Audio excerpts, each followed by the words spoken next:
Hello students, I am Dhananjay Singh Dhanraj and topic is syntax. Basically the use of the, it means definite article. इसके पहले article के 2 video already upload किए जा चुके हैं।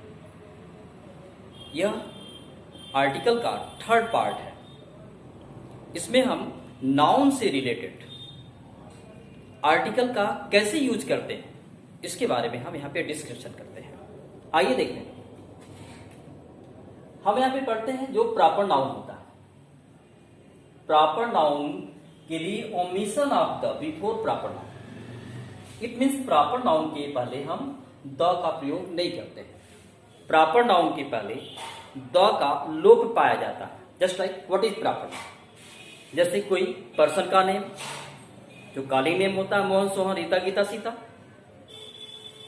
जो प्लेस का नेम होता है, just India, Uttar Pradesh, Agra, new Delhi etcetera. किसी भी वस्तुओं का जो ब्रांड नेम होता है वह प्रॉपर नाउन। जैसे पेन है, अगर लिंक है इसका ब्रांड नेम है। फैन मानते हो बजाज का है तो उसका ब्रांड नेम है। क्रैम्पटन ब्रांड नेम है। तो जो ब्रांड नेम होता है वस्तु का वो क्या होता है? Proper noun. तो प्रॉपर नाउन के पहले हम द का यूज नहीं करते। For example new Delhi is the capital of India. What is new Delhi? New Delhi यहाँ पे क्या है? यह न्यू दिल्ली प्रॉपर नाउन है, एक प्लेस का नेम। इस प्रकार से हम इसके पहले द का यूज नहीं करते। इंडिया क्या है? एक प्लेस का नेम, इसके पहले हम द का यूज नहीं करते। Next example, Mahatma Gandhi was the greatest leader of his time. Mahatma Gandhi क्या है? पर्सन का नेम। हम यहाँ पे द का यूज नहीं करते।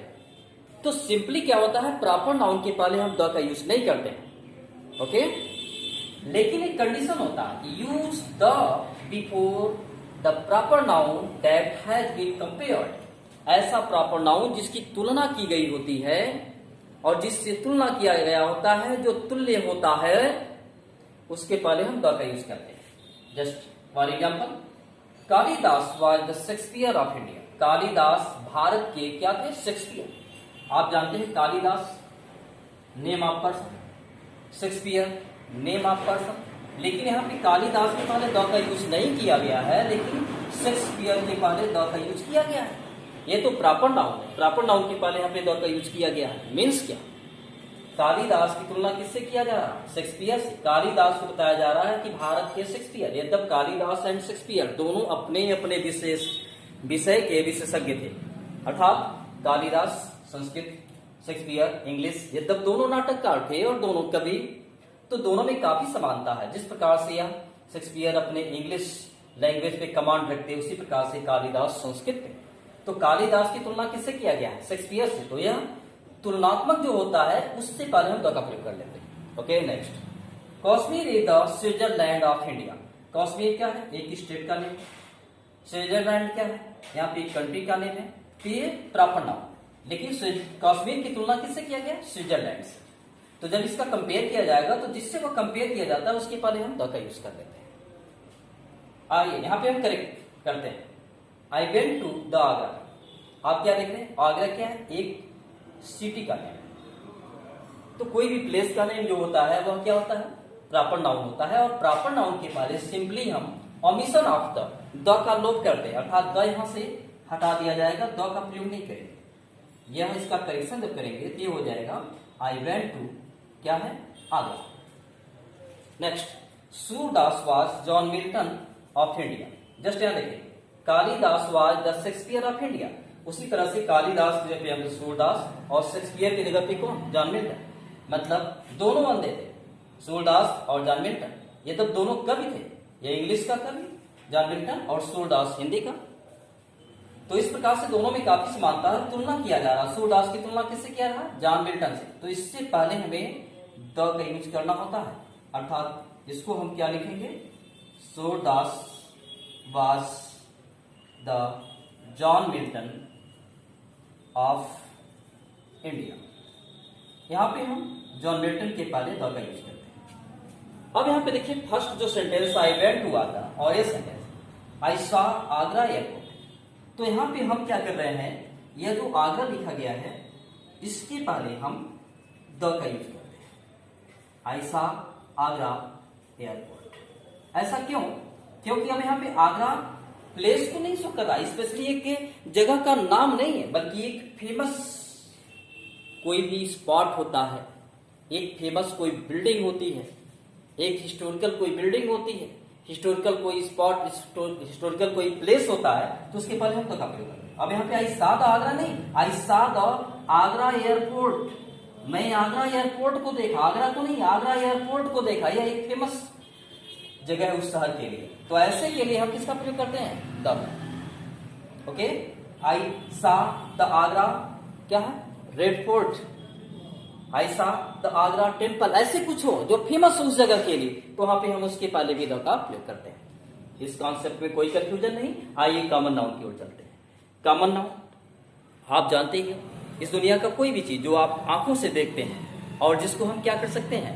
काउंटिंग कर सकते हैं, गिन सकते हैं, वह सब क्या है? Common noun. जितने प्रकार के पद होते हैं सब क्या है? कॉमन नाउन होता है। तो कॉमन नाउन के पहले हम इंडिफिनिट आर्टिकल अर्थात ए एंड एन का भी प्रयोग करते हैं, डिफिनिट आर्टिकल द का भी प्रयोग करते हैं।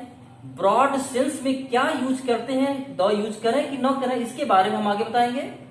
और कॉमन नाउन के लिए एक एक्चुअल ट्रूथ की भी बात आती है, उसके बारे में हम यहाँ जिक्र करते हैं। आइए देखते हैं definite article and indefinite article. Definite मतलब क्या होता है कि जिसके बारे में पहले से हम सुन चुके हैं, जान चुके हैं, एक्चुअल उसके बारे में कुछ इंफॉर्मेशन मिल चुकी है, तो वहां पे वह डिफिनिट का कार्य करने लगता है। और इंडिफिनिट मतलब जिसके बारे में भी हम शुरुआत करते हैं और कुछ जानकारी नहीं होती है, यद्यप वह कोई होता है, वहां पे हम ए अथवा एन का प्रयोग करते हैं। देखिए, a man was sitting there, the man was worried, a man was sitting there, एक व्यक्ति वहां बैठा हुआ था, अर्थात कोई व्यक्ति वहां बैठा हुआ था, एक व्यक्ति वहां बैठा हुआ था या कोई व्यक्ति वहां बैठा हुआ था, न जाने कौन था, लेकिन उसी के बारे में कहा जा रहा है द मैन वाज वरीड, वह व्यक्ति चिंतित था। वह व्यक्ति कौन व्यक्ति? A man was sitting there, जो कोई व्यक्ति वहां क्या था? बैठा था। तो यहाँ पे मैन क्या है? ये कॉमन नाउन है। यहाँ पर भी मैन क्या है? कॉमन नाउन है। लेकिन इस कॉमन नाउन के पहले ए का प्रयोग किया गया है, जो क्या है? इंडिफिनिट आर्टिकल है। और उसी कॉमन नाउन के पहले यहाँ पे किसका प्रयोग किया गया है? द का प्रयोग किया गया है, जो डिफिनिट है। यहाँ पे डिफिनिट क्यों हो गया है? क्योंकि इस मैन के बारे में एक बार पहले जिक्र हो चुका है, अब दोबारा कहेंगे ना तो उसके बारे में निश्चित हो चुके हैं। वही आदमी की बारे में बात की जा रही है, वही व्यक्ति वरीड है, जो व्यक्ति क्या था? सिटिंग था, बैठा हुआ था। ओके, तो इस प्रकार से जब हम किसी भी कॉमन नाउन को जो अनभिज्ञता में प्रयोग करते हैं, अनिश्चितता में प्रयोग करते हैं, तो वहां पे ए अथवा एन यहाँ पे प्रयोग कर लेते हैं वावेल एंड कॉन्सोनेंट के आधार पर। और अगर उसी के बारे में हम पुनः जिक्र करते हैं, चर्चा करते हैं, तो डिफिनिट हो जाता है और वहां पे हम किसका प्रयोग कर लेते हैं? द का प्रयोग कर लेते हैं। आइए अब चलते हैं ब्रॉड सेंस की ओर। ब्रॉड सेंस क्या होता है? कि वह चीज किसी एक पे नहीं बल्कि उस संपूर्ण प्राणी मात्र पे, संपूर्ण वस्तु मात्र पे वह क्या होता है? अलाउड होता है। Just the cow gives milk, गाय दूध देती है। तो एक गाय नहीं बल्कि क्या है? सभी गाय है ना, ब्रॉड सेंस। तो यहाँ पे काउ क्या है? कॉमन नाउन है।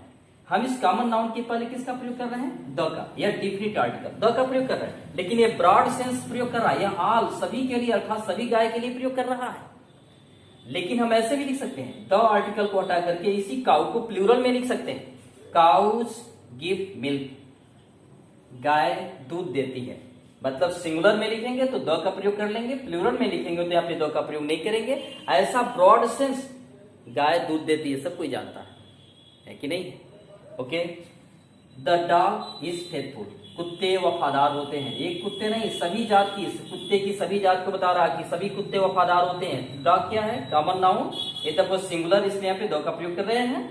दूसरा तरीका ये होता है कि इस डॉग को हटा दीजिए और इस डॉग को प्लूरल कर दीजिए, डॉग्स आर फेथफुल, कुत्ते क्या होते हैं? वफादार होते हैं। ये भी सभी के लिए ही है। मतलब ये दोनों तरीका इसका लिखने का क्या है? बिल्कुल सही है। अब चलते हैं क्या है? एक्चुअल ट्रूथ की ओर। तो जो एक्चुअल ट्रूथ का मतलब क्या होता है? कि वही होता है, दूसरा नहीं हो सकता, संभावना नहीं होती है। तो एक्चुअल ट्रूथ होता है जिसमें ब्रॉड सेंस होता है परंतु उसमें संभावना की बात पाई जाती है, तो क्या है? ब्रॉड सेंस के अंतर्गत आ जाता है। लेकिन देखिए, मैन इज मॉर्टल, मनुष्य नाश्वर होता है।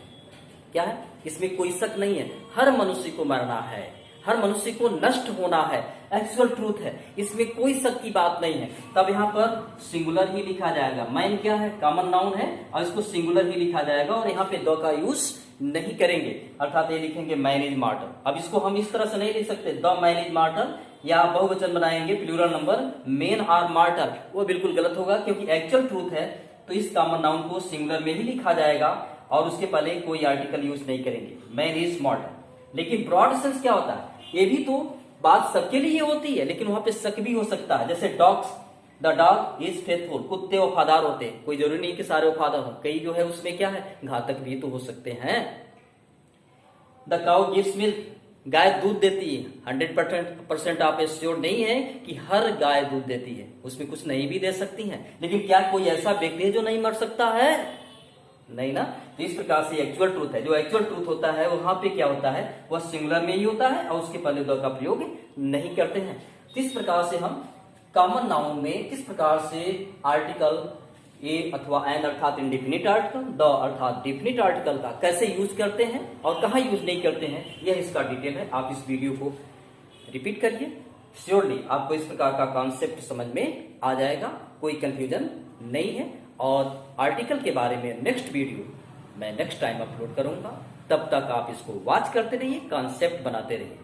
But don't forget to subscribe my YouTube channel, because you can get more important topic. Thank you.